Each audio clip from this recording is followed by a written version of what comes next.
తేమ శాతం మీటర్ని rice Miller దగ్గర ఉన్న తేమ శాతం మీటర్ని ఒకే కంపెనీ, ఒకే బ్రాండ్, ఒకే మోడల్ ఉండేటట్టు గౌరవ ముఖ్యమంత్రి గారి ఆలోచనతో దాన్ని కూడా మేము పొందుపరిచాం. ధాన్యం కొనుగోలు విషయంలో మేము మాటిచ్చాం.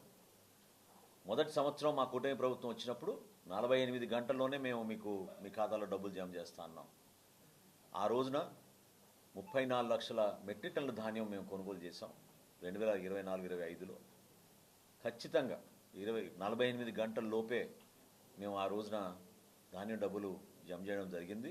ఒక్క రబీ మాసంలో అకాల వర్షాల వలన కాకినాడ జిల్లాలోనూ కొంతవరకు కోనసీమ జిల్లాలో జాప్యం జరిగింది. అప్పుడు అటువంటి పొరపాట్లు ఈసారి రాకూడదని అనుభవాలతో మేము సంస్కరణలు తీసుకొచ్చి ఒక ఛాలెంజ్గా 24 గంటల లోపే మేము ధాన్యం సేకరించగానే డబ్బులు వేస్తామని చెప్పి ఈ ఖరీఫ్ మాసంలో కనీ విని ఎరుగని రీతిలో ఈ మాటను ఎందుకు చెప్తున్నానంటే, వైఎస్ఆర్సీపీ ప్రభుత్వం దిగిపోయే సంవత్సరంలో 29 లక్షల మెట్రిక్ టన్నుల ధాన్యం కొనుగోలు చేశారు.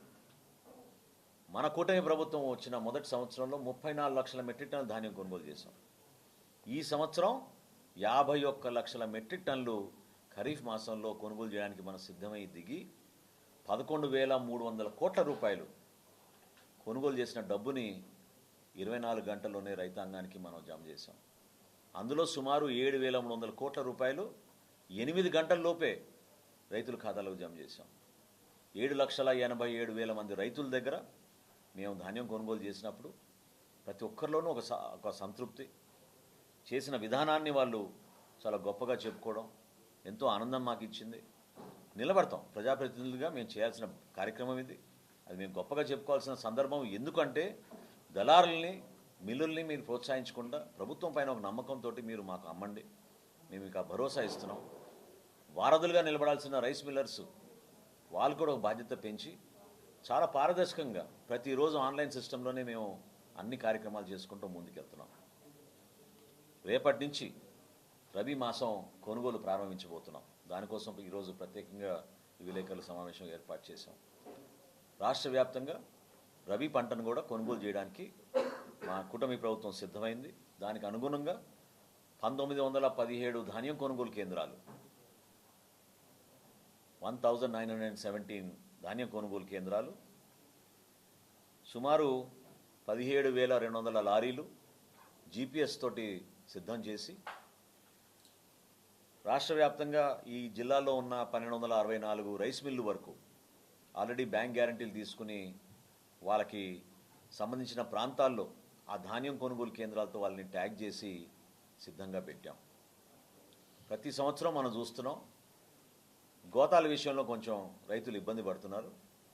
ఈసారి ఆ పరిస్థితి ఉండకూడదని సెల్ఫ్ డిక్లరేషన్, రైస్ మిల్లుల దగ్గర నుంచి మేము సెల్ఫ్ డిక్లరేషన్ తీసుకుని వాళ్ళ దగ్గర ఎంతవరకు సరుకు ఉందో గోతాలది వాళ్ళు మనకి ఒక సర్టిఫికెట్ ఇస్తే తహసీల్దారు, డిప్యూటీ తహసీల్దారు పోయి దాన్ని ఇన్స్పెక్ట్ చేసి వాళ్ళు ఇచ్చిన సర్టిఫికేట్ మేరకు ఆ రైస్ మిల్లో ఎంతవరకు గోతాలు ఉన్నాయో దాని వరకు మనం ఆ పీపీసీ కేంద్రాలతో ట్యాగ్ చేసి రైతుకి అక్కడ ఇబ్బంది కలగకుండా కల్లాల దగ్గరికే, ధాన్యం కొనుగోలు కేంద్రాల దగ్గరికే ఈ గోతాలు తరలించే విధంగా ఏర్పాటు చేయడం జరిగింది. సుమారు 5,40,00,000 గోతాలు సిద్ధం చేశాం. 5,40,00,000 గోతాలు మేము సిద్ధం చేశాం. అన్నిటికన్నా ముఖ్యం ఏంటంటే, మరొకసారి నేను చెప్పేది 100% మన రైతాంగానికి ఈ ఖరీఫ్లో ఏ విధంగా చేశామో రబీలో కూడా మేము 24 గంటల లోపే డబ్బులు చెల్లిస్తాం. దానికి అన్ని విధాలుగా మేము సిద్ధమయ్యామని ఈ సందర్భంగా తెలుపుకుంటూ మా ప్రత్యేకమైన 2027 జనాభా దశాబ్దానికి 23 లక్షల మెట్రిక్ టన్నుల ధాన్యం కొనుగోలు చేయడానికి మేము సిద్ధమయ్యాం.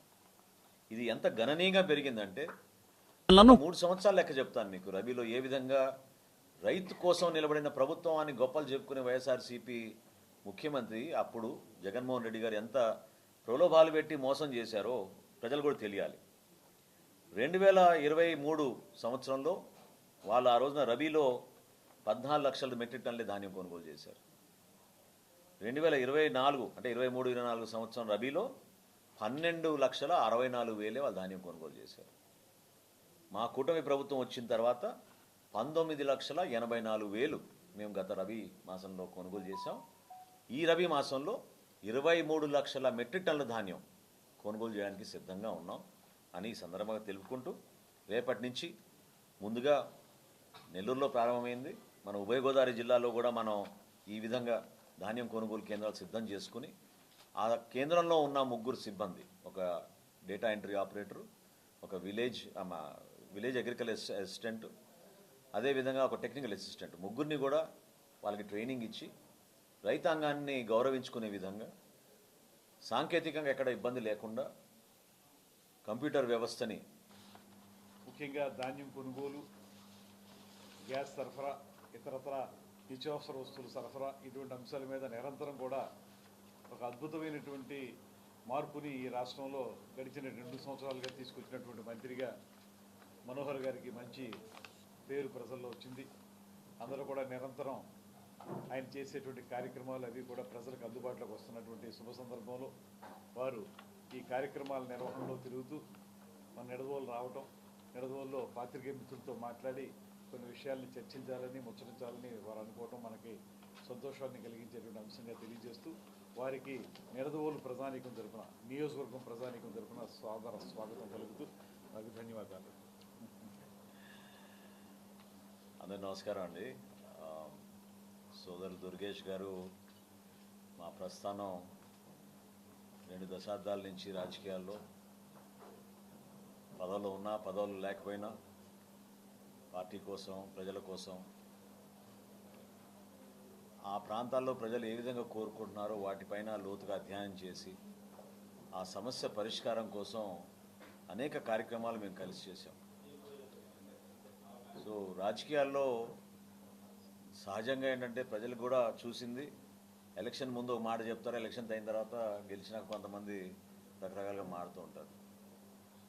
కానీ మా కూటమి ప్రభుత్వం, గౌరవ ముఖ్యమంత్రి గారు చంద్రబాబు నాయుడు గారు, అదేవిధంగా రాష్ట్ర ఉప ముఖ్యమంత్రి జనసేన పార్టీ అధ్యక్షులు పవన్ కళ్యాణ్ గారి నాయకత్వంలో ఈ ప్రాంతాల్లో ప్రత్యేకంగా ఉభయ గోదావరి జిల్లాల్లో ఇక్కడ ప్రజానీకం, రైతాంగం, మహిళలు ఎదుర్కొన్న సమస్యలు, వాటిపైన గతంలో తూర్పుగోదావరి జిల్లా అధ్యక్షుడిగా దురేష్ గారికి చేపట్టిన అనేక కార్యక్రమాలు,